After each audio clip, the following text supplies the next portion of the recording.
जब देश पर आन बान शान की बात आए ना, तो किसी भी खिलाड़ी को या किसी भी फौजी भाई को, किसी भी सिपाही को अपने उस सीमा रेखा पर डटकर अपने प्रतिद्वंदियों का मुकाबला करना चाहिए। जिस तरह से भारतीय टीम ने जिस तरह से अभी इंग्लैंड और भारत का जो 5 मैचों का टेस्ट श्रृंखला का जो कल का आखिरी मुकाबला खेला गया, वो काफ़ी दिलचस्प मुकाबला था, काफ़ी एक क्रूशियल मुकाबला था।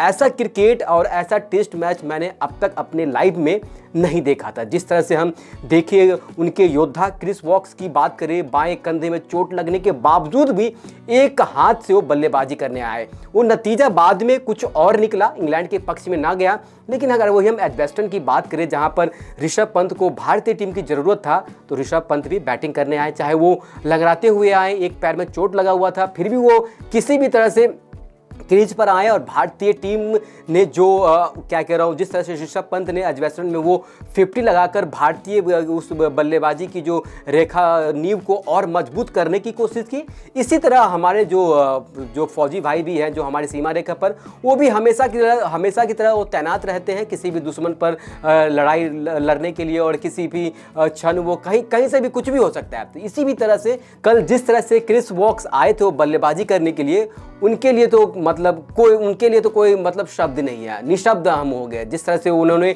इंग्लैंड की जो उस डूबती नैया को पार लगाने की उन्होंने कोशिश की, लेकिन अंततःगत की मैच भारत के पक्ष में गया। मैं बात इस वजह से कर रहा हूँ कि अगर हम भारतीय टीम के उस तेज गेंदबाज की हम बात करें, चाहे वो हम कपिल देव साहब से लेकर और हम आने वाले जो जनरेशन की बात कर रहे हैं, हम तेज गेंदबाज की, चाहे वो कपिल देव साहब हो, मोहम्मद शमी हो, ईशांत शर्मा हो, जसप्रीत बुमराह हो, जवागल श्रीनाथ हो, उमेश यादव हो, भुवनेश्वर कुमार हो, वरुण आरोन हो, और मतलब बहुत सारे खिलाड़ी हैं, बहुत ऐसे तेज गेंदबाज हैं जो आए और अच्छा पदार्पण करके भारतीय टीम को न जाने कितने उस ऐतिहासिक जीत में अपने अहम रोल निभाया हो। तेज गेंदबाज की बात करें तो जरूर जसप्रीत बुमराह, हम अगर पहले की बात करें तो जरूर जसप्रीत बुमराह एक अच्छी गेंदबाजी करके भारतीय टीम में उस गेंदबाजी का वो प्रमुख तेज गेंदबाज बनने की कोशिश भी की और बना भी। और क्या कह रहा हूँ, हम क्या आईसीसी की रैंकिंग की बात करें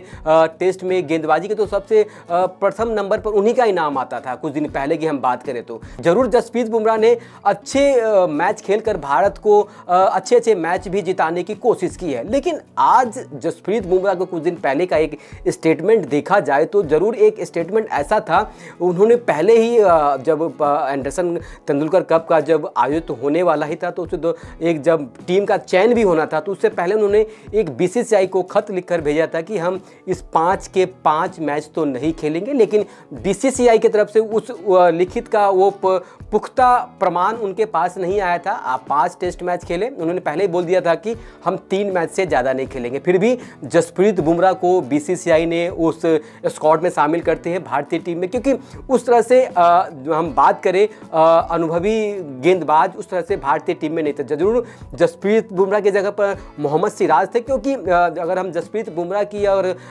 मोहम्मद सिराज की बात करें तो मतलब कुछ ज़्यादा मैच, 5-7 मैच ज़्यादा खेले हैं जसप्रीत बुमराह, और मोहम्मद सिराज थोड़ी सी कम मैच खेले हैं। तो लेकिन अगर हम बात करें, जसप्रीत बुमराह ने ये पहले कर दिया था कि हम आने वाले जो एंडरसन कप होगा, तेंदुलकर कप होगा, इसमें हम 3 ही मैच खेलेंगे। ऐसा क्यों?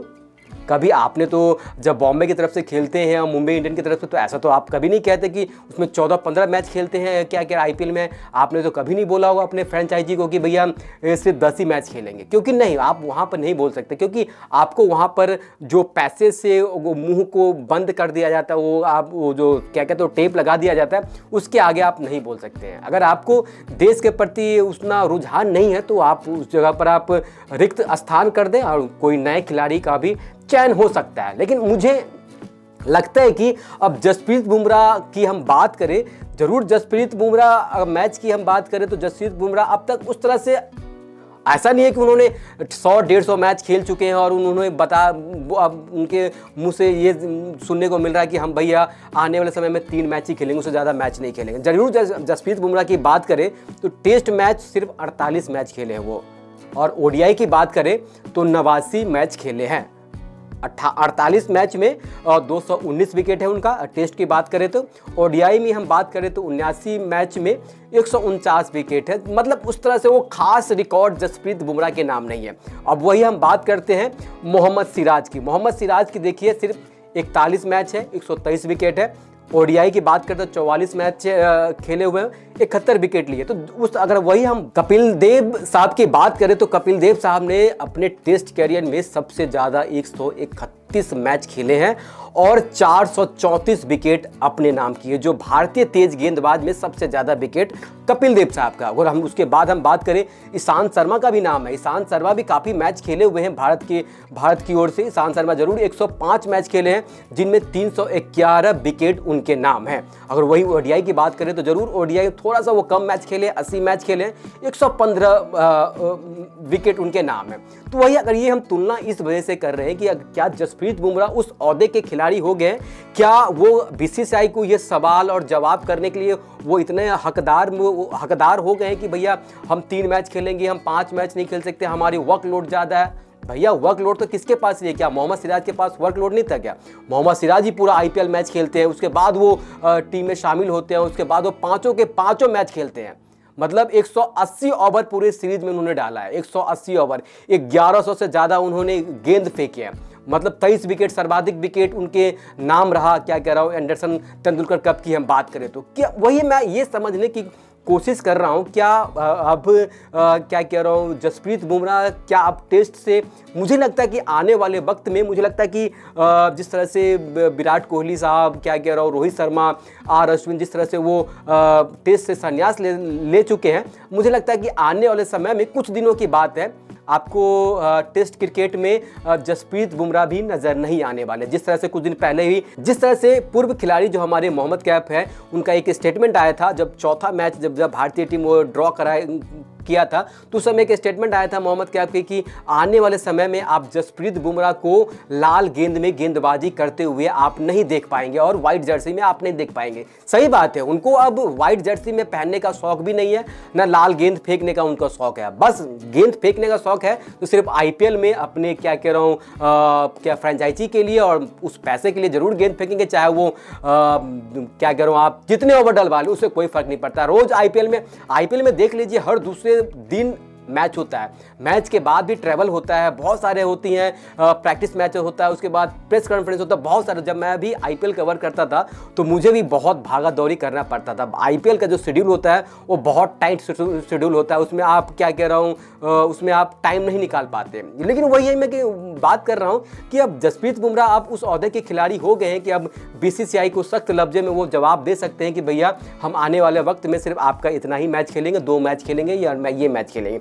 तो बीसीसीआई ने चौथे मैच के बाद एक सुधांशु कोटक का एक स्टेटमेंट आता है कि वो कहते हैं कि मतलब क्या कह रहा हूँ, जसप्रीत बुमराह ने कहा था कि हम 5 में से 3 मैच खेलेंगे, लेकिन बीसीसीआई ने उसका रिवर्ट उनका स्टेटमेंट नहीं दिया था। उन्होंने बोला कि चलो भैया कम से कम 3 मैच खेलो, उसके बाद देखेंगे जिस तरह से क्या होता है वो नहीं होता है। लेकिन वही है कि हम अगर ऐसा ही खिलाड़ी अगर आने वाले वक्त में कोई भी खिलाड़ी कह सकता है कि भैया 3 ही मैच खेलेंगे, 2 ही मैच खेलेंगे, तो भैया जब 2 मैच खेलोगे तो भैया आप टीम से बाहर रहो। आप बीसीसीआई को भी ये सोचना पड़ेगा, बीसीसीआई को सख्त कदम उठाने पड़ेंगे, जहां पर भारतीय टीम उस तरह से वो जब ज़रूरत था भारतीय टीम को, क्या कह रहा हूँ, लंदन के ओवल ग्राउंड में, तब वो आपके पास उस तरह के वो गेंदबाज, वो घातक गेंदबाज नहीं, वो पर्दापण करने नहीं उतरे। लेकिन वही है कि आने वाले वक्त में ज़रूर ऐसे खिलाड़ी के साथ और बीसीसीआई के साथ नहीं होना चाहिए, क्योंकि कोई भी खिलाड़ी आने वाले वक्त में ये कह सकता है कि भैया मैं तो ये कर लूँगा, मैं वो कर लूँगा, तो भैया आप ये कर लो, तो भैया बाहर रहो। और मुझे लगता है कि अब मोहम्मद सिराज के कंधों पर ही होगी इंडियन गेंदबाजी की जो कमान होगी। अब मुझे लगता है कि जो सबसे ऊंचे दर्रे के जो गेंदबाज है, अब क्या कह रहा हूँ, अब मोहम्मद सिराज होंगे। मुझे लगता है कि अब जसप्रीत बुमराह को खेलने का ही मन नहीं है। जिस तरह से विराट कोहली साहब चले गए, रोहित शर्मा चले गए, उसके बाद आर अश्विन चले, तो उनके लेवल के खिलाड़ी नहीं है। मुझे लगता है कि ऐसा भी सोच रहे होंगे कि भाई उनके लेवल के खिलाड़ी नहीं है, और क्या वर्कलोड क्या है यार, दुनिया तो खेल रही है। क्या कह रहा हूँ, देखिए ना बेन स्टोक्स को 41 साल के हो गए, उन्होंने लगातार 4 मैच खेले, क्या उनके पास वर्कलोड की वो नहीं है? क्या उन्होंने लगातार 11 ओवर का स्पेल डाला है? क्या जसप्रीत बुमराह 10 ओवर का स्पेल डाला हुआ तो मुझे बता दीजिएगा, इस पूरे सीरीज की मैं बात कर रहा हूँ तो 5 से 6 ओवर का उसने स्पेल डाला, उससे ज़्यादा उनका वर्कलोड नहीं था। तो यही है कि जब तक आपके पास पैसा है, जब तक आपकी चल रही है तूती तो चल रही है। लेकिन देखिए अब जिस तरह से मोहम्मद सिराज का कल से जब डंका जब उन्होंने बजाया ओवल के ग्राउंड में, तो हर जगह अब सिराज ही सिराज हो रहा है। अब जसप्रीत बुमराह को भूल जाइए और आने वाले वक्त में मुझे लगता है कि जसप्रीत बुमराह को और रेस्ट देने की ज़रूरत है। मुझे लगता है कि जब नेक्स्ट IPL होगा, आप IPL में तो खेलते हुए नज़र आएंगे ही आएंगे। मुझे लगता है कि अब चाहे एशिया कप हो, चाहे वो कोई भी टीम हो, जब आगामी कोई भी सीरीज होगा, तो मुझे लगता है कि अब जसप्रीत बुमराह को थोड़ा सा BCCI सोचेगा कि आराम देने की ज़रूरत है, और मुझे लगता है कि आराम दिया भी जाएगा। उस जगह पर ज़रूर एक अच्छे नए गेंदबाज आएंगे, चाहे वो हम प्रसिद्ध कृष्णा की ज़रूर हम बात करें। प्रसिद्ध कृष्णा अच्छी गेंदबाजी की, अपने लास्ट मैच की हम बात करूँ, उससे पहले भी उन्होंने 4-5 विकेट लिए थे सीरीज़ की हम बात करें। तो वही है कि अब प्रसिद्ध कृष्णा जैसे गेंदबाज हैं, लेकिन प्रसिद्ध कृष्णा को अभी थोड़ा सी और सुधार करने की ज़रूरत है। तो अभी भारतीय टीम में अब मुझे लगता है कि जसप्रीत बुमराह की जगह को अब रिक्त स्थान भरने के लिए मोहम्मद सिराज है। तो क्या ये लगता है कि अब भारतीय टीम का जो बागडोर है गेंदबाजी का, वो मोहम्मद सिराज के हाथों में है? तो आप मुझे कमेंट सेक्शन में ज़रूर बताइएगा। तो आप भी मुझे सुझाव दे सकते हैं कि आप जसप्रीत बुमराह आने वाले समय में टेस्ट कैरियर को अलविदा कहेंगे या नहीं कहेंगे। तो आप भी हमें ये भी कमेंट सेक्शन में बता सकते हैं। और ये वीडियो आपको कैसा लगा आप हमें इस कमेंट सेक्शन के माध्यम से बता सकते हैं। और स्पोर्ट्स गॉसिप को यूं ही प्यार बना के रखिए, सब्सक्राइब कीजिए, लाइक कीजिए, शेयर कीजिए, और वीडियो अच्छा लगा तो ज़रूर थम्स अप कीजिएगा, और भाई को यूं ही सपोर्ट करते रहिएगा। तब तक के लिए धन्यवाद।